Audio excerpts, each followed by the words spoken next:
EUGENE The Oregon Ducks stared adversity in the face Saturday night in didnt falter.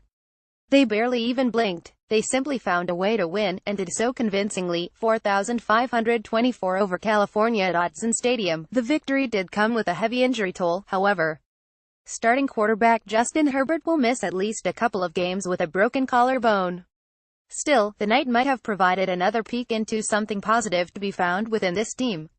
The young Ducks 41-11 Pac-12 remain quite flawed, but they don't quit, not when Arizona State last week took a 3,114 lead in the third quarter, and not on Saturday when players began going down left and right from injuries. The carnage could have been enough to cause most teams to collapse, as did the 2015 Ducks during the Alamo Bowl debacle 2 seasons ago.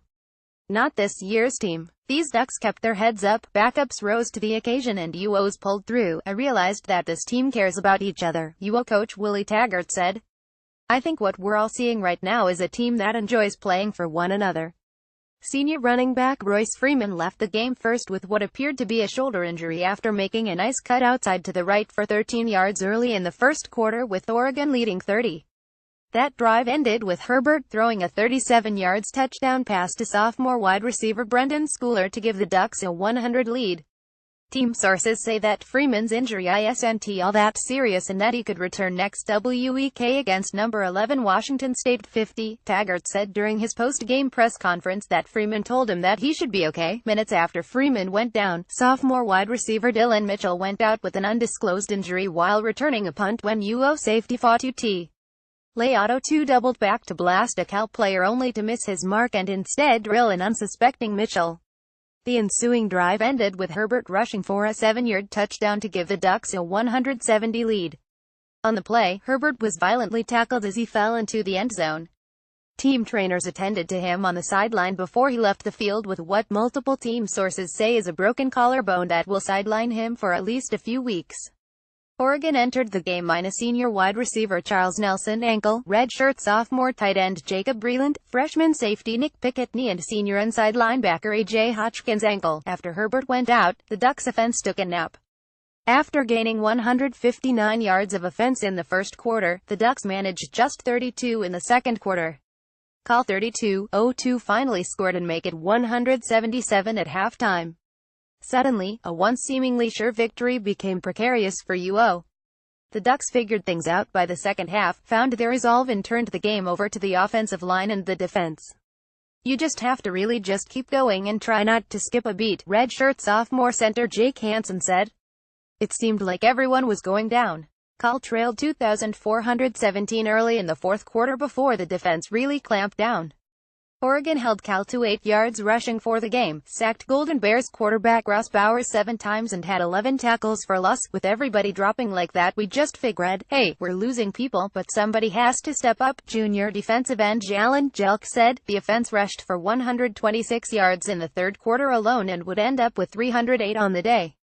Running well became a must after Herbert went out. It was good to see our offense able to run the football like we did, Taggart said. That was important. That was an emphasis for us. Senior running back Connie Benoit rushed for a career-high 138 yards and scored on a 68-yard run to give the Ducks a 3,117 lead with 951 remaining in the game. I don't think anyone wavered at all, Benoit said about Herbert going down. We knew what we were going to do and we know we could execute it. A sack of Bowers by Oregon outside linebacker Justin Hollins led to a fumble that the Ducks recovered inside the Golden Bears' 5-yard line.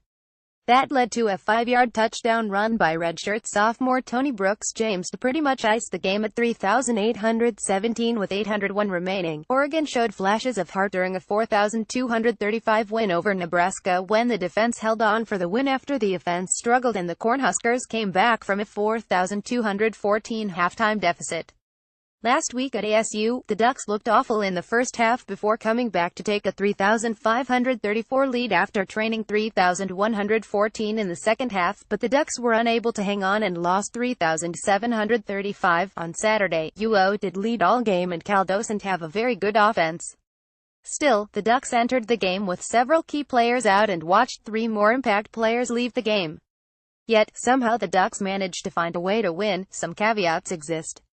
Oregon committed 10 turnovers for 110 yards, with most coming in the second half. One penalty negated a long Brooks James reception on a pass in the third quarter from senior backup quarterback Taylor Alley before he also got injured in the fourth quarter. Also, Oregon's defense feasted on a very mediocre Cal offense that entered the game averaging 28 points. The Ducks next face a Washington State team averaging 41. Finally, despite finding a way to run well and win this game, the Ducks will be hard-pressed to use that formula to win many of the upcoming 5 games on the schedule without Herbert. Alley, should he return, is very limited as a passer. He completed 9 of 13 passes for 41 yards against Cal. Freshman Braxton Burmeister, who replaced Alley when he went down, is a mystery, but should NT be expected to replace Herbert after WSU? The Ducks play at number 24 Stanford 32-21, at UCLA 32-11, home against number 20 Utah 40-20, and then at number 6 Washington 50-20. The Ducks will need to be strong on offense to defeat any of those opponents. Unless Alley or Burmeister suddenly prove they can pass for 275 yards and multiple touchdowns in a single game, defeating any of the next 5 opponents is going to be quite difficult. Just don't tell Oregon that. The Ducks believe in themselves too much to listen to what they can't do. After Saturday's game, the team could be heard celebrating in the locker room. That level of enthusiasm will be needed if Oregon is going to able to ride up these difficult injuries. We always say around here, winning is living, and I think that's what you heard in there, Taggart said. It can't stop.